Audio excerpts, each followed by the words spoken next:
Hello and welcome for a second time to Africa, the countryside of South Africa, just outside Johannesburg, for the second in our series with Credo Mutwa, the Zulu Sanusi, or shaman, as many people around the world would call him, the keeper of the history, the true history of Africa and the Zulu people, and the official storyteller, in other words, the carrier of the knowledge and the symbolic stories of the Zulu nation.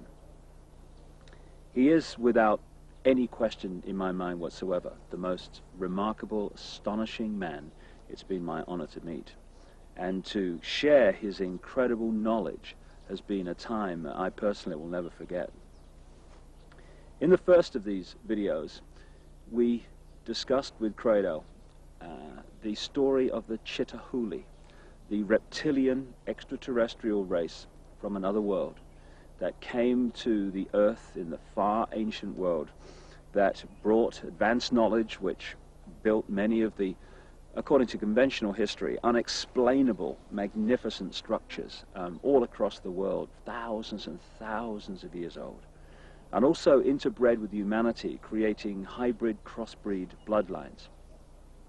These bloodlines, as my own research for books like The Biggest Secret and Credo's immense knowledge of the African history, which he's gathered in his nearly 80 years of traveling this vast and amazing continent, both correlate the same story, remarkably, that this Chitahuli, this reptilian race, interbred with humanity, and the bloodlines became the almost demigods, the royal ruling lines of the ancient world, particularly in the ancient Near and Middle East, which were the middlemen, if you like, between the extraterrestrial gods to which people were literally sacrificed and the people in general. And as the genealogical research is showing, these crossbreed bloodlines, the Nephilim, as the Old Testament of the Bible calls them, the result of the interbreeding between the sons of God, as the Bible calls them, the sons of the gods in the true translation, and earth women, the marriage, the bringing together of the sons of God and the daughters of men. This Nephilim crossbreed race, as the genealogy has shown, came out of that area and into Europe to become the aristocracy and the royal families of Europe, and then through the British Empire became the ruling bloodlines of most of the world. In fact, today, almost all of the world. Like the 42 presidents out of the hundreds of millions of people who have been Americans since the Declaration of Independence in 1776, 42 have become president. They're all related. What? And they go back to these ruling aristocratic families, which eventually go back to the crossbreed, interrelationship, intercourse between the Chitahuli, the Anunnaki, as some accounts call them, and human beings. And it's the British Empire that we're going to talk about now, in its relationship to taking over the planet in a way that today is now global. The British Empire became the British Empire because this network of bloodlines, which had become known as the Illuminati, centered itself in London at operational level, particularly after the arrival from Holland of William of Orange, who became King of England in 1689. And from that time, he signed the charter that created the Bank of England, and the banking system as we know it started to expand and emerge. But from that time, the British Empire and the other European empires came into being, and they took the planet over. Now, one immensely important area that they completely controlled and raped was the fantastic continent of Africa.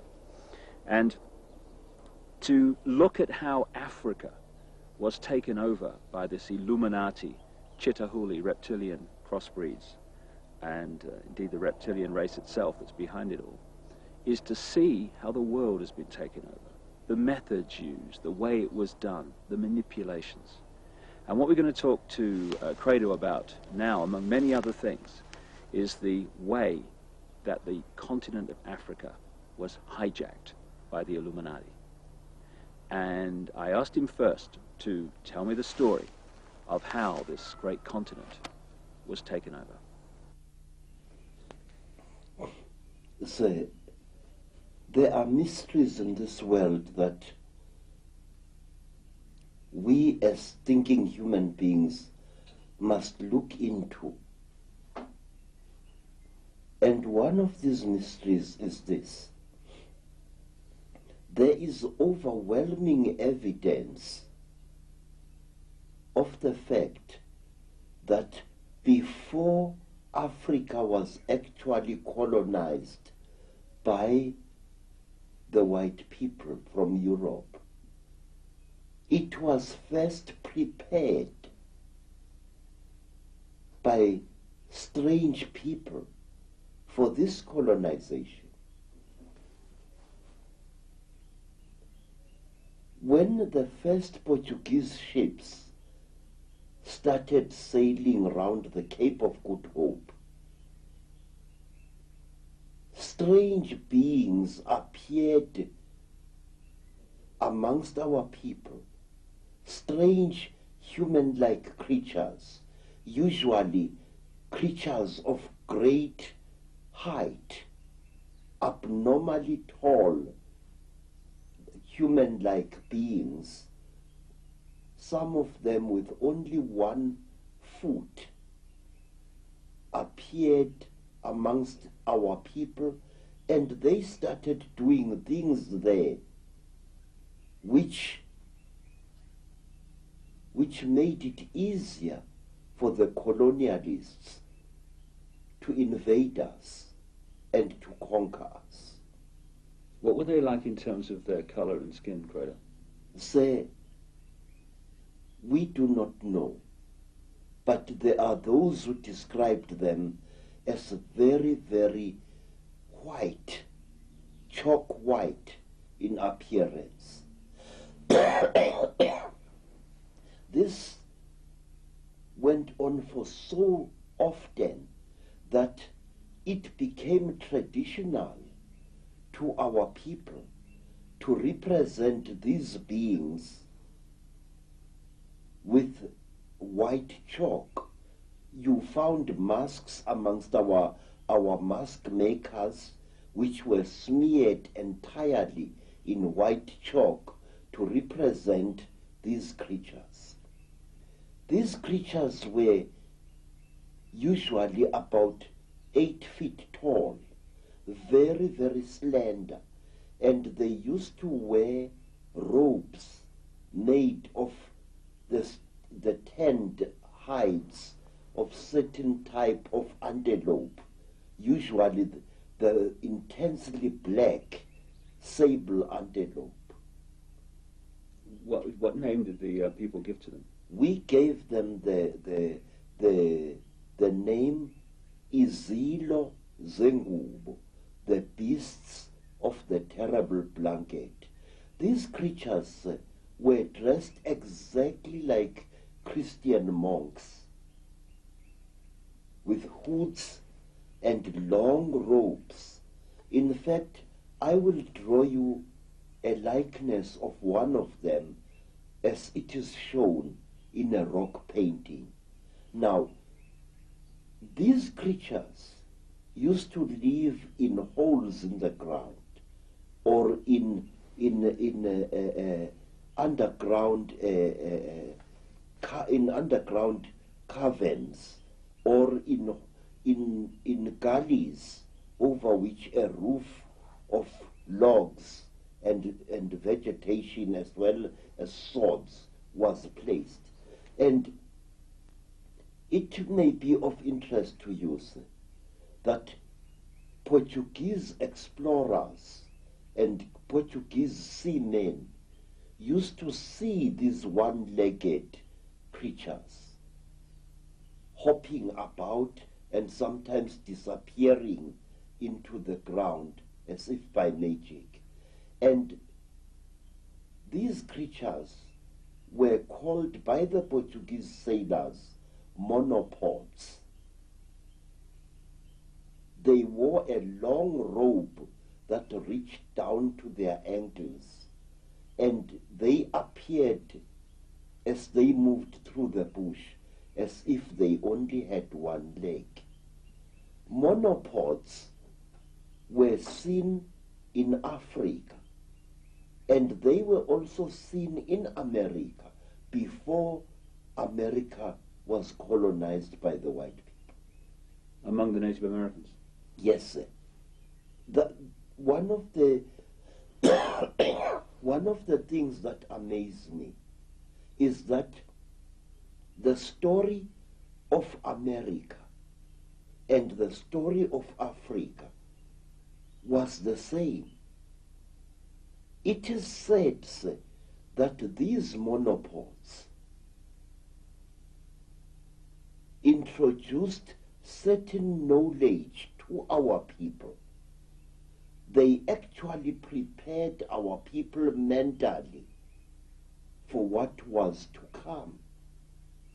For example, these monopods, these beasts of the terrible blanket, used to wear a cross-like ornament on their chests as a charm, a cross made of either gold or silver.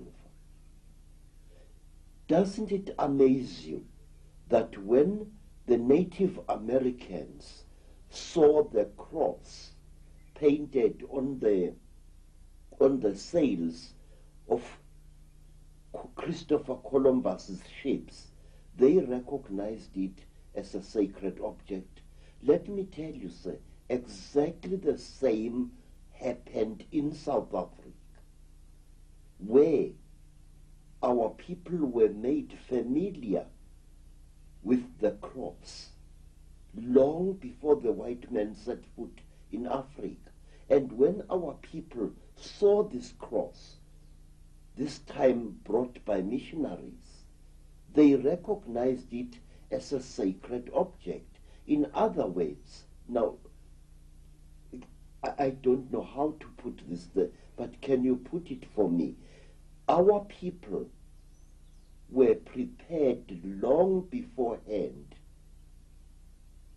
to recognize certain Christian symbol and Judaic symbols. And when they saw them in the hands of the colonists later, they saw them for what they were.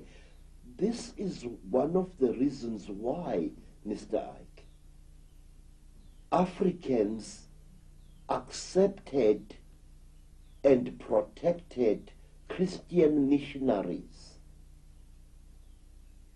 even while fighting a life and death struggle against white colonialism. How is it that a man would accept the religion of an invader while at the same time fighting a life and death battle against the encroachments that this invader was making into his native land?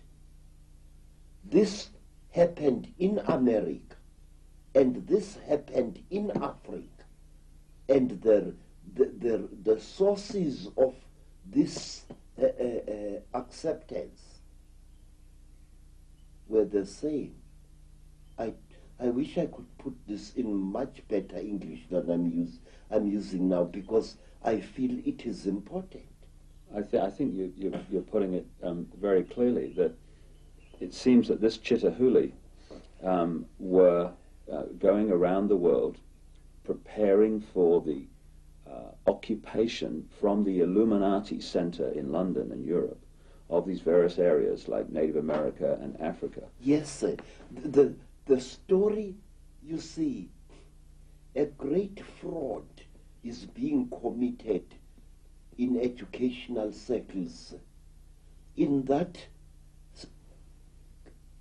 the educationists in their ivory towers force our young people to look at the colonization of Africa and America as if they were two separate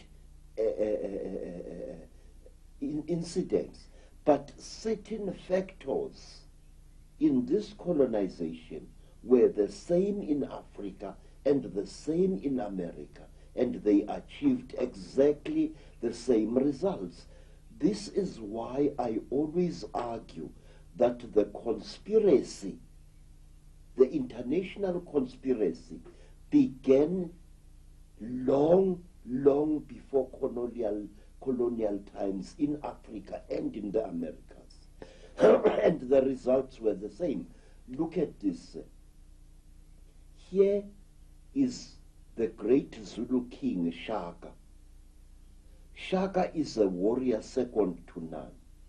Shaka is also a prophet second to none. Shaka welcomes white people to his empire of Natal. Shaka allows missionaries to operate freely through his country. And when Shaka dies, before Shaka died, he warned his half-brother Dingaan that he must under no circumstances attack the white people, and that he must allow missionaries to operate freely amongst the Zulu people. In fact, during the reign of King Dingaan, Shaka's half-brother, two missionaries, Reverend Halstead and Reverend Owen, had a mission station within sight of King Dingaan's great village. But wait, sir, let me point out one thing. These missionaries were converting our people to Christianity, and they often went out of their way to criticize and undermine the king's authority in the eyes of their converts. In other words, we have an amazing phenomena here where a great king is being undermined by the very people he has allowed to preach freely in his country. Why? Not a single South African scholar has ever asked himself why. Why were our people so seemingly stupid as to allow a foreign religion into their country? Now, let me show you, sir, two horrendous tragedies. When the Belgians colonized the Congo, which is today the Democratic Republic of the Congo, King Leopold declared that the Congo was to be his personal property. And King Leopold and his men tortured and murdered several million black Congolese people in an act of genocide equal only to what the Nazis were later to do to the Jews. But under savage ill treatment, under savage torture and humiliation, the Congolese, virtual slaves in their country, still respected Christian missionaries and followed them and gained hope from them. And in 1907, this time in the country today known as Namibia, the Germans embarked on a policy of genocide against the warrior people known as the Hereros. They murdered so many Hereros. They tortured and slaughtered so many men and women of that nation that until as recently as the 1940s, Herero women were still so traumatized by what had happened that they were not producing any young at all. But in spite of the hideous genocide committed by General Van Trotha, in spite of the multiple murders, the Herero people clung to the Christian faith. Why? Exactly why? I now come to my people, the Zulus. When King Dingaan murdered the Voortrekker leader Piet Retief, the act was watched by Reverend Owen and Reverend Halstead from their mission station, which was built on a hill overlooking King Dingaan's great village. Halstead and Owen, unharmed by Dingaan, decided to flee from the place after that. And Dingaan was deeply sorrowed that his favorite preachers had decided to leave him. And King Cetshwayo, the warrior king who won the Battle of Isandlwane in 1875 or thereabouts, never harmed missionaries. And a king who followed Cetshwayo, King Dinizulu, who was brutally tortured by the English, had a great friend in Bishop Colenso, a Christian bishop, and his daughters, one of whom was called Mary. Although he had suffered so much at the hands of the British authorities, King Dinizulu never abandoned his white Christian friends.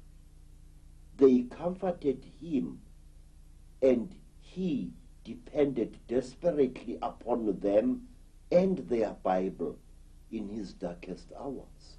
Would the same basic story, Credo, be true of how the British or the Illuminati based in Britain took over Australia too? Yes, I have found exactly the same stories. The Aborigines, like Africans, were deliberately softened up long before they were colonized by the white people.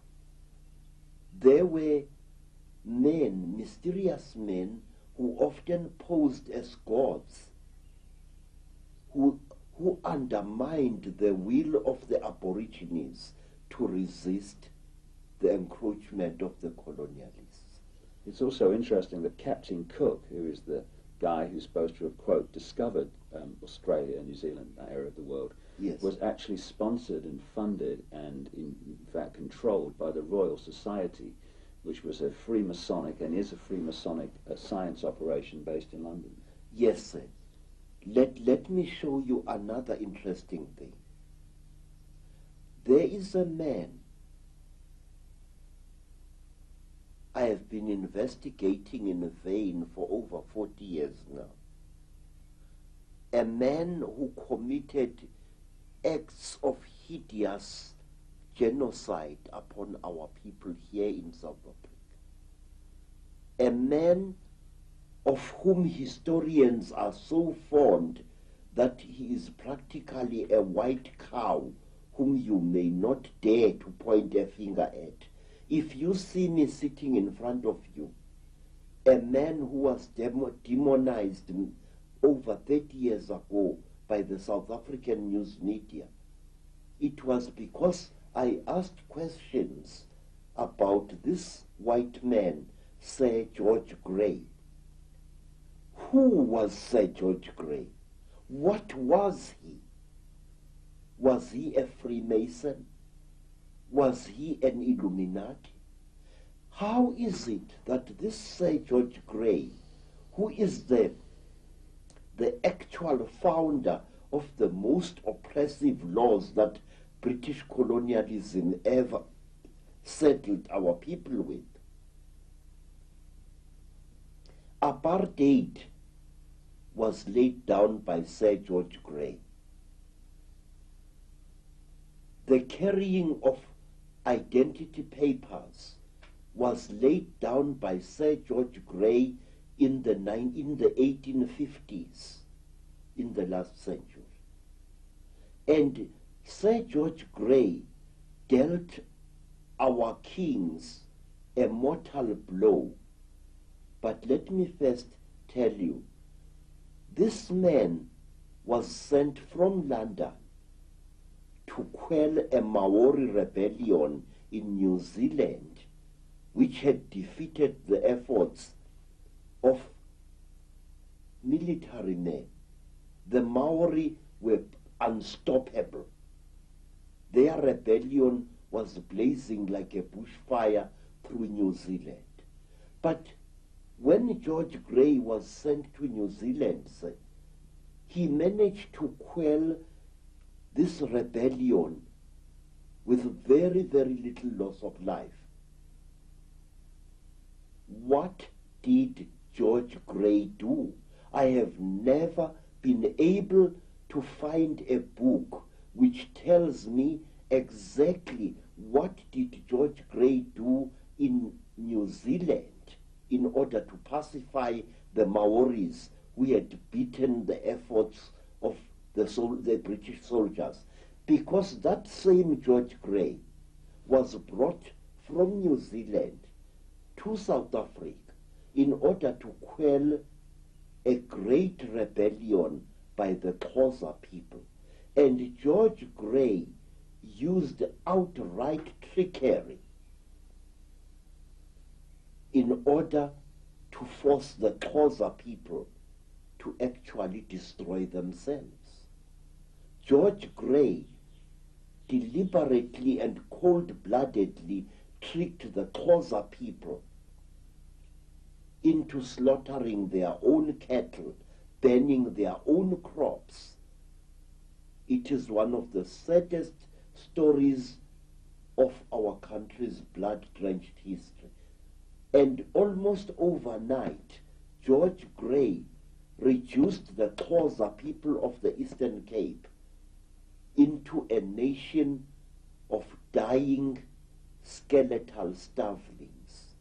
Because after George Grey had manipulated the Xhosas with raw trickery into destroying their crops, destroying their cattle, he practically had them on the plate. Hunger, raw hunger and starvation achieved what military might had failed to achieve after many, many embattled decades. George Grey was a psychologist par excellence. George Grey was a trickster who knew the native races, and he knew how to exploit their beliefs to bring about their own destruction. Let me show you what Grey did. One day,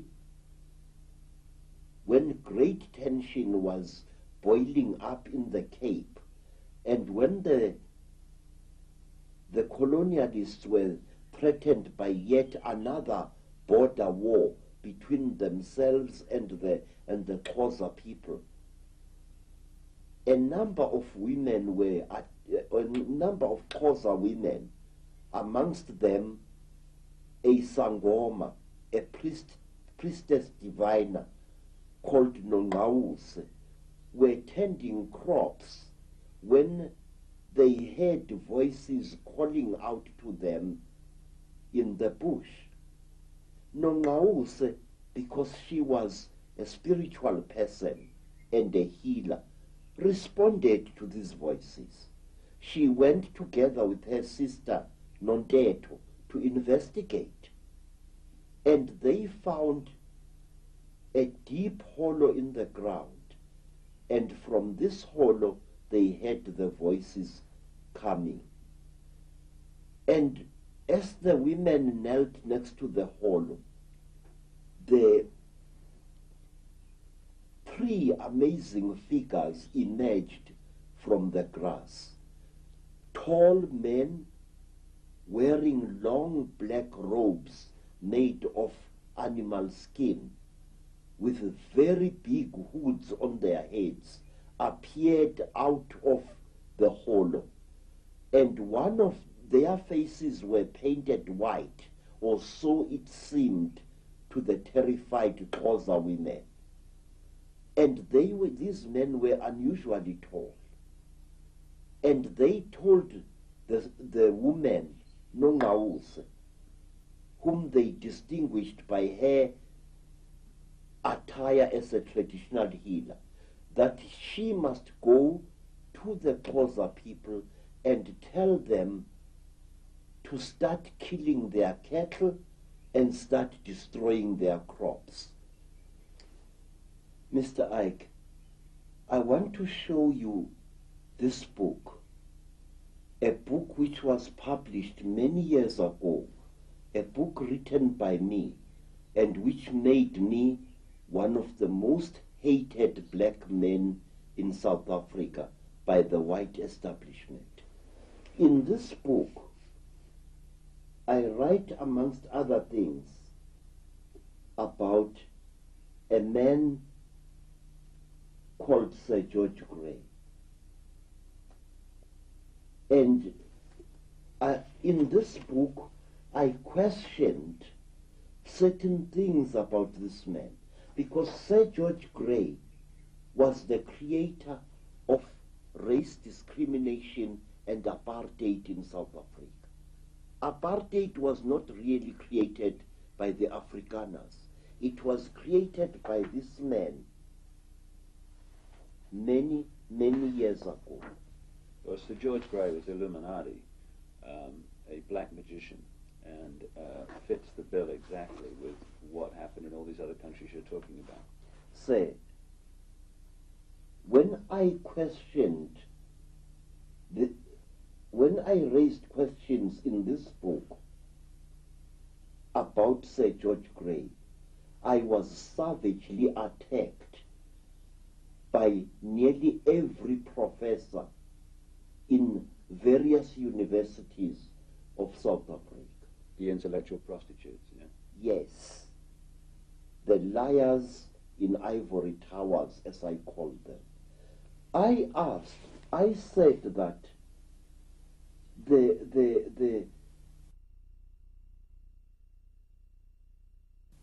Well, let's